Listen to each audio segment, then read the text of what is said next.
चलिए आज हम पढ़ते हैं निरक्षीय स्थिति। कल हमने आपको अच्छी स्थिति बताया था, आज उसका विपरीत है, निरक्षीय स्थिति है। देखिए इसका ये फिगर है, एक कोई त्रिभुज है जो ए बी पी है और उसमें आवेश क्या है, माइनस आवेश प्लस आवेश, और इसकी दूरी क्या है ए और उसका मध्य बिंदु ओ है और ये यल दूरी पर दोनों स्थित है, यानी कि पूरी दूरी इसकी हो जाएगी 2l। और हमने इसकी दूरी निकाली, जब ये इसकी बीच की दूरी r है, इसकी दूरी l है, हमने ये जो निकाला है ये पाइथागोरस प्रमेय से, ठीक है, प्रमेय से, ठीक है। देखिए एक कोई त्रिभुज है, माना एक वैद्युत क्षेत्र AB है। क्या है? माना एक वैद्युत क्षेत्र AB है, ठीक है, जिसकी लंबाई 2l है। इसकी पूरी लंबाई AB की पूरी लंबाई कितनी है? 2l है। इसका मध्य बिंदु यानी कि ये वाला पॉइंट, इसका मध्य बिंदु O है, ठीक है, इसका मध्य बिंदु O है। इसके निरक्ष में r दूरी पर, यानी इसके ऊपर निरक्ष में r दूरी पर स्थित बिंदु P है। यहाँ पे देखिए r दूरी पर स्थित बिंदु P है, P है। पर वैद्युत क्षेत्र की तीव्रता E हमें ज्ञात करनी है। कह रहा है कि कोई एक बिंदु AB है और उसको क्या नाम, AB 2l दूरी पर स्थित है और उसका मध्य बिंदु O है और उसके निरक्ष में r दूरी पर एक बिंदु P स्थित है, जिसकी हमें वैद्युत क्षेत्र की तीव्रता E हमें ज्ञात करनी है। एक बार फिर से देख लीजिए, मान लीजिए कोई दो बिंदु AB है, उसकी पूरी लंबाई 2l है और उस पे आवेश कितना है, एक धनावेश है एक ऋणावेश है, और उसका मध्य बिंदु क्या कह रहा है, O है, और उसके निरक्ष में r दूरी पर कोई बिंदु P स्थित है, जिसकी हमें वैद्युत क्षेत्र की तीव्रता ज्ञात करनी है, ठीक है। यहाँ पे हमने L और L क्यों लिखा? जब इसका मध्य बिंदु O है, जैसे कोई आपको एक रेखा दी गई है, ठीक है, आप लोग सोचेंगे सर कैसे L लिख दिए हैं, कंफ्यूजन ना हो। जैसे कह दिया कि ये इसका मध्य बिंदु O है और इसकी दूरी, पूरी दूरी 4 मीटर है, ठीक है, और इसका मध्य बिंदु O है। जैसे मध्य बिंदु मतलब इसका मिडिल पॉइंट, बीच वाला पॉइंट। तो जब मध्य बिंदु ज्ञात, जैसे हमको दोनों, अब इस इतनी लंबाई हमें पूछ लेगा, इतनी लंबाई पूछ लेगा, तो हम कैसे निकालेंगे? तो हम इसको 4 को 2 भागों में, बराबर भागों में बांट देंगे, तो 4/2 कर देंगे, तो 2 दूना 4, यानी कि एक लंबाई इसकी 2 हो गई, एक लंबाई इसकी 2 हो गई, दोनों लंबाई मिलाकर कितनी लंबाई हो गई? 4 मीटर। तो वही है, यहाँ पे कह रहा है पूरी लंबाई 2l है और उसका मध्य बिंदु O है, और हमने क्या किया, एक इधर l कर दिया और एक इधर l कर दिया।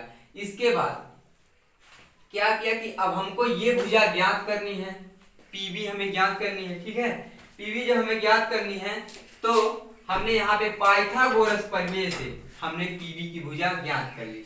हमें क्या पता है, OB की पता है और OP की पता है। हमें OB और OP की पता है। पाइथागोरस प्रमेय का होता है लंब का कर्ण का वर्ग बराबर, कर्ण का वर्ग बराबर लंब का वर्ग धन आधार का वर्ग, ठीक है।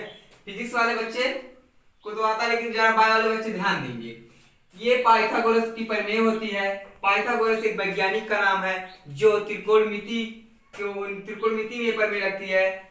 जैसे कोई भुजा हमें दे दिया, अगर समकोण त्रिभुज है, हमको 2 भुजा दे दिया गया है और तीसरी भुजा ज्ञात करना है, तो हम वो भुजा ज्ञात करने के लिए ये सूत्र लगाते हैं, कर्ण का वर्ग बराबर लंब का वर्ग धन आधार का वर्ग। कहने का मतलब है सबसे समकोण त्रिभुज में सबसे बड़ी भुजा का वर्ग बराबर होता है दोनों भुजाओं का योग। यदि हमें सबसे बड़ी भुजा ज्ञात करनी है तो दोनों भुजाओं का वर्ग करके यदि उसको हम जोड़ देंगे तो हमें सबसे बड़ी भुजा ज्ञात हो जाएगी। तो हमें एक, देखिए ये क्या है, एक आधार है, ये आपका लंब है। हमें आधार और लंब क्या है मालूम है, और हमें कर्ण की भुजा ज्ञात करनी है। तो कर्ण बराबर आपका होता है लंब का वर्ग धन आधार का वर्ग होता है। तो हमने क्या किया, हमें एक कर्ण कौन सी है, PB है, कर्ण भुजा आपकी PB है, P, अच्छा ये सॉरी समीकरण त्रिभुज ए पी ओ में, ठीक है, ए पी ओ में। तो हमें एक भुजा एल पता है, एक भुजा आर पता है, तो हम कैसे निकालेंगे? अब हमें बड़ी वाली भुजा ज्ञात करना है, एपी यानी कि कर्ण का वर्ग बराबर होगा एओ का वर्ग यानी कि लंब आधार का वर्ग धन ओपी यानी कि लंब का वर्ग। ये क्या आपकी बड़ी भुजा, ये क्या है? कर्ण है, और ये क्या है? आधार है, ये क्या है? आपका लंब है, ठीक है। ध्यान दीजिएगा, थोड़ा मिटा के लिख दे रहे हैं।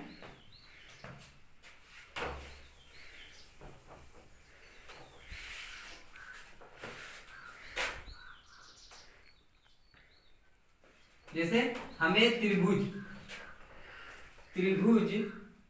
ए ओ पी में, ठीक है, तो भुजा दिया हमें, क्या क्या दिया है? भुजा ए ओ बराबर यल है और ओ पी बराबर आर है। हमें ज्ञात क्या करना है?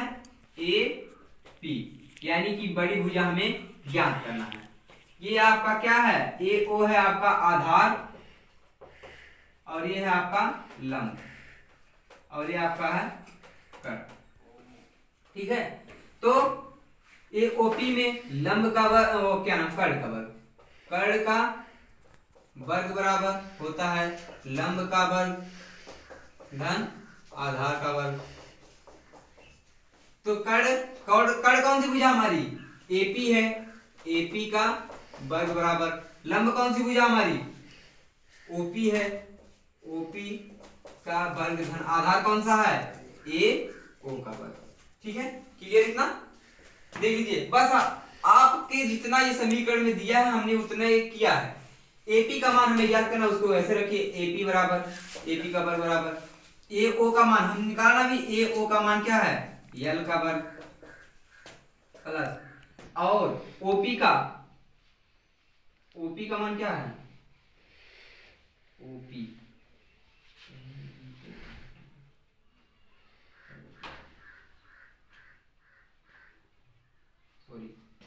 ओपी का मान आर है, ओपी का मान क्या है आपका? आर है, आर का वर्ग प्लस ए ओ का मान क्या है आपका? यल का वर्ग, ठीक है, यहाँ तक क्लियर। अब देखिए एपी का वर्ग बराबर आर का वर्ग धन यल का वर्ग, क्लियर है। अब देखिए ये यहाँ पे इसका वर्ग उधर जाएगा, हो जाएगा वर्गमूल, तो एपी बराबर हो जाएगा अंडर रूट आर का वर्ग धन यल का वर्ग। आपकी ये भुजा निकल गई। अब जो ये भुजा वही तो ये भी है, यानी कि दोनों भुजा क्या होंगी? अंडर रूट आर का वर्ग धन यल का वर्ग। ये भी यहाँ पे भी उतना है, यहाँ पे भी उतना है, ठीक है, क्लियर है। अब देखिए ए ओ पी में कॉस थीटा बराबर क्या होता है? यस सी टी बराबर होता है यल ए यल बटे में कक्का, ठीक है।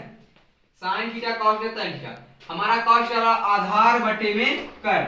आधार आपका कौन सा है? त्रिभुज ए ओ पी में आधार आपका कौन सा है? यल है, यानी कि ए ओ है, और आधार बटे में कर्ण आपका कर्ण कौन सा है? एपी है। देखिए कॉस थीटा बराबर हमने लिख लिया ए ओ बटे में एपी। हमें ए ओ की भुजा कितनी पता है? ए ओ की भुजा यल है और एपी की भुजा अभी हमने निकाला इतना, तो हमने वही मान ला के यहाँ रख दिया। तो क्यों आवेश के कारण बिंदु P पर वैद्युत क्षेत्र की तीव्रता, क्यों आवेश के कारण बिंदु P पर वैद्युत क्षेत्र की तीव्रता E1 बराबर 1/4 पाई एप्सिलॉन 0 इनटू Q अपान, ये आपका क्या है? R स्क्वायर प्लस L का होल वर्ग। पिछली वीडियो में हमने आपको बताया था ना E1 का मान E2 का मान, ठीक है, वही मान हमने यहाँ पे ला के रख दिया, लेकिन ये जो दूरी है यानी कि उसका दूरी जो बदल गई है। अब देखिए आप लोग सोचेंगे कि सर ये इतना कैसे कर दिए, ध्यान दीजिए, ये देखिए वर्ग है, ये नीचे वर्गमूल है, वर्ग से वर्गमूल कैंसिल हो जाएगा, आपका ये प्राप्त हो गया, लेकिन किसकी दिशा में? बीपी की दिशा में, ठीक है। एक बार फिर से देख लीजिए, ये आपका त्रिभुज है, ये cos थीटा है और ये लंब जो है ऊपर sin थीटा है, और बिंदु P पे वैद्युत क्षेत्र की तीव्रता हमें ज्ञात करनी है, इसका आवेश है, धन आवेश और ऋण आवेश, ठीक है। कह रहा है कि माना एक वैद्युत द्विध्रुव AB है, वैद्युत द्विध्रुव AB है, द्विध्रुव ए बी है जिसकी लंबाई 2l है। ए से बी की लंबाई कह रहा है 2l है और उसका मध्य बिंदु O है। इसके निरक्ष r दूरी पर स्थित बिंदु P है और उस पर वैद्युत क्षेत्र की तीव्रता हमें E ज्ञात करनी है त्रिभुज AOP में। तो cos थीटा बराबर होता है AP बटे में O, यानी कि आधार बटे में कर्ण। आधार का मान आपका AO है और कर्ण का मान AP है। तो हमने ये अभी हमने मान इधर निकाला ही है, ला के यहाँ पे रख दिया। Q प्लस Q आवेश का वैद्युत क्षेत्र की तीव्रता E1 बराबर 1/4 पाई एप्सिलॉन 0 Q अपान R स्क्वायर था, लेकिन यहाँ पे दूरी बदल गई है और यहाँ पे हो जाएगा R प्लस L का होल स्क्वायर। क्लियर है? इसके बाद लेकिन किसकी दिशा में है ये, यहाँ पे ध्यान दीजिएगा, यहाँ पे वर्ग यहाँ पे वर्गमूल, दोनों वर्ग से वर्गमूल हमेशा कैंसिल हो जाते हैं, इसलिए इसका मान यहाँ पे होगा, लेकिन ये बीपी की दिशा में। ठीक है, चलिए देखिए अभी आपको हमने पीछे बढ़ा दिया है कि ये कैसे कैसे प्राप्त होगा। ठीक है, अब देखिए माइनस क्यू आवेश का वैद्युत क्षेत्र की तीव्रता E2 बराबर E1 बराबर हमने आपको ज्ञात करके बताया। E2 बराबर क्या होगा 1/4 पाई एप्सिलॉन 0 Q अपान R स्क्वायर प्लस L का होल PE की दिशा में। ठीक है, अब E1 तथा E2 के ऊर्ध्वाधर घटक परिणाम बराबर हो दिशा के विपरीत होने के कारण एक दूसरे को निरस्त करेंगे। कह रहा है कि जैसे अभी एक ऋणात्मक हो एक धनात्मक हो और विपरीत दिशा में हो तो क्या होगा, धन वाला माइनस को नष्ट कर देगा, है ना, खत्म कर देगा। तो वही कह रहा है कि ऊर्ध्वाधर घटक परिणाम बराबर एवं दिशा के विपरीत के कारण एक दूसरे को निरस्त कर देंगे, खत्म कर देंगे। E1 तथा E2 आपस में जुड़ जाएंगे। कह रहा है दोनों घटक जब खत्म हो जाएंगे तो E1 तथा E2 आपके जुड़ जाएंगे। तो E1 बराबर होता है E बराबर होगा E1 cos theta plus E2 cos theta. तो अगर यहाँ से cos थीटा हम कॉमन कर लेते हैं तो E1 बराबर हो जाएगा E बराबर हो जाएगा E1 plus E2 into cos theta. E1 का मान आपका 1/4 pi epsilon 0 Q upon under root R square plus L square. इसके बाद प्लस है, दूसरा क्या है E2 का मान क्या है 1/4 पाई एप्सिलॉन 0 Q अपान R square plus L square का होल स्क्वायर। ठीक है, अब देखिए यहाँ पे ध्यान देंगे, कह रहा है कि यहां से 1/4 पाई एप्सिलॉन 0 हम कॉमन कर लेंगे। ठीक है, कॉमन करने के बाद इसका हम जो ये है इसको हम कर सकते हैं, इसको हम कर ये जो जैसे अंडर रूट में जैसे किसी का अंडर रूट हो √3, ध्यान देंगे अगर अंडर रूट 3 हो तो हम इसको इस तरह लिख सकते हैं 3 का 1/2, है ना, लिख सकते हैं कि नहीं। बायोलॉजी जरा ध्यान देंगे, जो यहाँ पे है इसका मान हमने 1/2 कर दिया और यहाँ पे एक घात ये है, एक घात ये, दोनों मिलके 3 घात हो गई। तो कह रहा है कि P बराबर, पिछली वीडियो हमने आपको समझाया था P बराबर 2QL था और कुछ समय के लिए R से L बहुत छोटा है उसको छोड़ दिया जाए तो जहां पे L है वहां पे R आ जाएगा। तो आपका प्राप्त हुआ E = 1/4 pi epsilon 0 into P अपान R³। ठीक है, एक बार फिर से देख लीजिए कि यहाँ से आपको हमने पीछे बता ही दिया कि E1 का मान क्या, आपका E1 का मान इतना आया है और E2 का मान हमने यहाँ से निकाल लिया, लेकिन किसकी दिशा में, PA की दिशा में है। कह रहा है कि E1 तथा E2 ऊर्ध्वाधर घटक परिणाम होने के कारण एक दूसरे को नष्ट कर देंगे। नष्ट करने के बाद कुछ समय बाद E1 तथा E2 आपका जुड़ जाएगा। E1 है, E1 cos थीटा है, E2 cos थीटा है और अगर हमें वैद्युत क्षेत्र की तीव्रता E निकालनी है तो दोनों को आपस में जोड़ देंगे। जोड़ने के बाद हमें इतना प्राप्त होगा और इतना प्राप्त होने के बाद यहाँ से देखिए ये cos थीटा हमने कॉमन कर लिया है, cos थीटा का मान इतना है और देखिए यहाँ पे cos थीटा बराबर होता क्या है आपका, cos थीटा बराबर होता है आधा बटे का यानी कि यही है आपका। यहाँ पे cos थीटा मान हम रख दिया, मान रखने के बाद यहाँ से एक घात कैंसिल हो गई। पुनः जब हम देखते हैं कि ये आगे चल के यहाँ पे 2QL यानी कि P बराबर हमने आपको पीछे बताया था कि P बराबर क्या होता है, यहाँ पे P बराबर 2QL होता है। तो वही यहाँ पे 2QL है, वहां पे हमने P रख दिया और यहाँ पे देखिए एक घात ये थी और 1/2 घात ये है, तो दोनों मिलाकर 1/3 घात हो गई और 1/3 घात, हाँ ठीक है, 1/3 घात हो गई है। और कुछ पल के लिए हमने मान लिया कि R से L बहुत छोटा, उसको छोड़ देते हैं। तो जहां पे L था उसको छोड़ दिए तो कुल मिला के हमारी कितनी घात आ गई, E का मान आ गया 1/4 पाई एप्सिलॉन 0 P अपान R का क्यूब। अब देखिए निरक्ष स्थिति में यहाँ पे देखिए निरस्त स्थिति में वैद्युत क्षेत्र की तीव्रता की दिशा q आवेश से q आवेश की ओर होती है। पिछले वाले वीडियो में था अच्छी स्थिति के लिए q आवेश से था q आवेश की ओर, लेकिन इसमें क्या है q आवेश से है q आवेश की ओर। कुल मिलाकर के आपका ये सूत्र प्राप्त होता है।